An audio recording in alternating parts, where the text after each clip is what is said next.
जय श्री राम दोस्तों। Welcome to my YouTube channel Ved academy with Amit. आशा करता हूँ आप सभी लोग स्वस्थ होंगे, मस्त होंगे और व्यस्त होंगे। ठीक है, आज हम बात करेंगे महत्वपूर्ण दैनिक करंट अफेयर्स दिनांक 22 नवंबर 2023 के बारे में। ठीक है, तो चलिए शुरू करते हैं। आज का हमारा पहला प्रश्न है, भारत ने किस देश के साथ मिलकर नई दिल्ली में नोवा विदेश कार्यालय परामर्श आयोजित किया?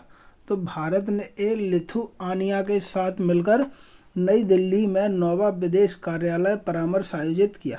ठीक है, किस देश के साथ? तो लिथुआनिया के। याद रखेंगे हम। बढ़ेंगे अगले प्रश्न की तरफ। अगला प्रश्न है आज का हमारा, पंजाबी साहित्य के लिए धाहान पुरस्कार पाने वाली पहली महिला कौन बनी है? तो ये बनी है दीप्ति बबूता। ठीक है, कौन बनी है? दीप्ति बबूता। पंजाबी साहित्य के लिए धाहान पुरस्कार पाने वाली पहली महिला कौन बनी है? तो वो बनी है दीप्ति बबूता। ठीक है, याद रखेंगे हम। बढ़ेंगे हम अगले प्रश्न के लिए। अगला प्रश्न है हमारा, जम्मू कश्मीर के किस जिले के केसर को जीआई टैग मिला है? ठीक है, जम्मू कश्मीर के किस जिले के केसर को जीआई टैग मिला है? तो वो मिला है किश्तवाड़ को। जम्मू कश्मीर के किश्तवाड़ जिले के केसर को हाल ही में जीआई टैग मिला है। ठीक है, इतना याद रखना है हमें। बढ़ेंगे आज के अगले प्रश्न की तरफ। अगला प्रश्न है हमारा, सी बकथॉर्न के लिए चौथा जीआई टैग किस राज्य या केंद्र शासित प्रदेश ने हासिल किया है? ठीक है, तो एक किया है लद्दाख ने। ठीक है, सी बकथॉर्न के लिए लद्दाख को जीआई टैग मिला है। किसके लिए? सी बकथॉर्न के लिए लद्दाख को जीआई टैग मिला है। ठीक है, याद रखेंगे हम। बढ़ेंगे अगले प्रश्न की तरफ। अगला प्रश्न है हमारा, वैश्विक मत्स्य पालन सम्मेलन 2023 में कहाँ शुरू हुआ? तो ये अपना कहाँ है? अहमदाबाद में शुरू हुआ। अब कल मैंने आपको बताया था कि विश्व मत्स्य दिवस कब मनाया जाता है? तो वो मनाया जाता है अपना 21 नवंबर को। विश्व मत्स्य दिवस कब मनाया जाता है? वो मनाया जाता है अपना 21 नवंबर को। ठीक है, और वैश्विक मत्स्य पालन सम्मेलन 2023 में कहाँ शुरू हुआ है? तो वो शुरू हुआ है अपना अहमदाबाद में। बढ़ेंगे अगले प्रश्न की तरफ। अगला प्रश्न है हमारा आज का, किस देश की नागरिक संहिता में बदलाव के बाद वह देश समलैंगिक विवाह को मान्यता देने वाला तीसरा एशियाई देश बन जाएगा? ठीक है, तो वो अपना क्या है? थाईलैंड हैगा। थाईलैंड की नागरिक संहिता में जब बदलाव हो जाएगा ना, अभी यहाँ प्रस्ताव पारित हो चुका है। कहाँ? थाईलैंड में। थाईलैंड में प्रस्ताव पारित हो चुका है समलैंगिक विवाह को मान्यता देने के लिए, लेकिन वहाँ की जो नागरिक संहिता है ना, उसमें बदलाव हो जाएगा। उसके बाद समलैंगिक विवाह को मान्यता देने वाला थाईलैंड तीसरा एशियाई देश बन जाएगा। और पहला एशियाई देश कौन सा था? पहला था ताइवान और दूसरा एशियाई देश था नेपाल। ठीक है, इन देशों में समलैंगिक विवाह मान्य है। ठीक है, सरकार समलैंगिक विवाह को मान्यता देती है। ताइवान में सबसे पहले दी थी, उसके बाद नेपाल में दी गई थी मान्यता, और अब थाईलैंड में मान्यता दी जाएगी। ठीक है, बढ़ेंगे हम अगले प्रश्न की तरफ। अगला प्रश्न है हमारा आज का, एमी अवार्ड जीतने वाले पहले भारतीय कौन बने हैं? तो ये बने हैं वीरदास।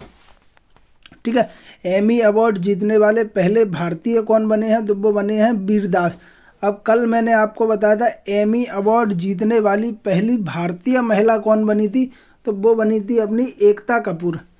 ठीक है, याद रखेंगे हम। बढ़ेंगे अगले प्रश्न की तरफ। अगला प्रश्न है हमारा आज का, 2024 में ब्रिक्स समिट की अध्यक्षता कौन सा देश करेगा? तो इसकी अध्यक्षता करेगा कौन? रूस। ठीक है, 2024 में ब्रिक्स समिट की अध्यक्षता करेगा रूस। अब ये जो अपना ब्रिक्स लिखा है ना, BRICS, ब्रिक्स, ये क्या है? 5 देशों का समूह है। इसमें B4 होता है ब्राज़ील, B4 ब्राज़ील, उसके बाद R4 रूस, I4 इंडिया, C4 चाइना और S4 साउथ अफ्रीका। ये ब्रिक्स के देश हैं। ठीक है, ब्रिक्स के देश हैं ये 5, BRICS। ठीक है, याद रखेंगे हम। बढ़ेंगे अब अगले प्रश्न की तरफ। अगला प्रश्न है हमारा आज का, श्रीलंका में होने वाला अंडर 19 पुरुष क्रिकेट वर्ल्ड कप 2024 अब कहाँ होगा? तो अब ये श्रीलंका से हटकर होगा दक्षिण अफ्रीका में। ठीक है, पहले श्रीलंका में होने वाला था, लेकिन श्रीलंका पर आईसीसी ने प्रतिबंध लगा दिया है अभी वर्ल्ड कप के दौरान, इसीलिए अब ये world cup under 19 cricket world cup ये दक्षिण अफ्रीका में होगा। ठीक है, याद रखेंगे। हम बढ़ेंगे अगले प्रश्न की तरफ। आज का हमारा अंतिम और आखिरी प्रश्न है, भारत और किस देश के बीच जनवरी 2024 में पहली बार T20 क्रिकेट सीरीज खेली जाएगी? तो वो अफगानिस्तान के खिलाफ भारत जनवरी 2024 में पहली बार T20 क्रिकेट सीरीज खेलेगा। ठीक है, किसके अपोजिट या किसके साथ पहली बार खेलेगा? तो वो खेलेगा अफगानिस्तान के साथ। ठीक है, इतना हमें याद रखना है।